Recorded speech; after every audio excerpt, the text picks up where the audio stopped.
దక్షిణాదితో పాటు బాలీవుడ్ సినిమాల్లో తనకంటూ ఓ ప్రత్యేక గుర్తింపు తెచ్చుకున్నారు సోనూ సూద్. తెరపై విలన్ పాత్రలు పోషిస్తున్నప్పటికీ కూడా నిజ జీవితంలో అతను రియల్ హీరో. ప్రపంచాన్ని కుదిపేసిన కోవిడ్ సమయంలో ఎవరూ చేయలేని మంచి పనులు చేశారాయన. ఇల్లు వదిలి ఇతర రాష్ట్రాలకు పనికి వెళ్లిన కార్మికులను తన సొంత ఖర్చులతో స్వస్థలాలకు తరలించారు. ఇదే సమయంలో సోనూ సూద్ సేవ గురించి రోజుకో కథనాలు వచ్చాయి. సోనూ సూద్ సహాయం పొందిన చాలా మంది తమ పిల్లలకు సోనూ సూద్ పేరు పెట్టారు. పలువురు రాజకీయ నేతలు కూడా సోనూ సూద్ సేవను అభినందిస్తూ ట్వీట్లు చేశారు. కొన్ని రాష్ట్రాల గవర్నర్లు సోనూ సూద్ ను పిలిచి సన్మానించారు కూడా. పలువురు కేంద్ర మంత్రులు కూడా సోనూ సూద్ ను కలిసి సన్మానించారు. అదే సమయంలో సోనూ సూద్ రాజకీయాల్లోకి అడుగుపెట్టనున్నట్లుగా పుకార్లు కూడా వచ్చాయి. కానీ అది అబద్ధమని తేలింది.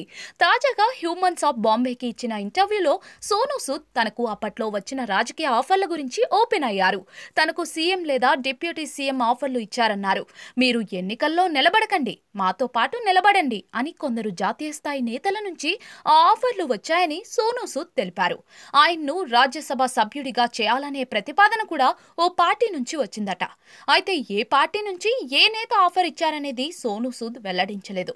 రాజకీయం చాలా మందికి అధికారం, డబ్బు. కానీ నాకు ఆ రెండిటిపై ఆశ లేదు. నేను ఇప్పటికే ప్రజలకు సహాయం చేస్తున్నాను. నేను ఎవరికీ సమాధానం చెప్పాల్సిన అవసరం లేదు. నాకు పరిధులు కూడా లేవు. నేను రాజకీయాల్లో ఉంటే ఎవరికైనా సమాధానం చెప్పాలి. నన్ను నియంత్రించడానికి ఎవరైనా ఉంటారు. అది నాకు ఇష్టం లేదు. అందుకే రాజకీయాల్లోకి వెళ్లలేదు అని సోనూ సూద్ చెప్పారు. సోనూ సూద్ ఎన్నికల్లో పోటీ చేయనప్పటికీ కూడా ఆయన సోదరిని పంజాబ్ అసెంబ్లీ ఎన్నికలకు కాంగ్రెస్ పార్టీ తరపున పోటీకి దింపారు. తన సోదరి తరపున ప్రచారం కూడా చేశారు సోనూ సూద్. అయితే ఆయన సోదరి ఎన్నికల్లో గెలవలేదు. ఎన్నికల్లో ఆప్ అనుకూల అభ్యర్థి విజయం సాధించారు. పంజాబ్లో కాంగ్రెస్ ఓడిపోయి ఆప్ అధికారంలోకి వచ్చింది.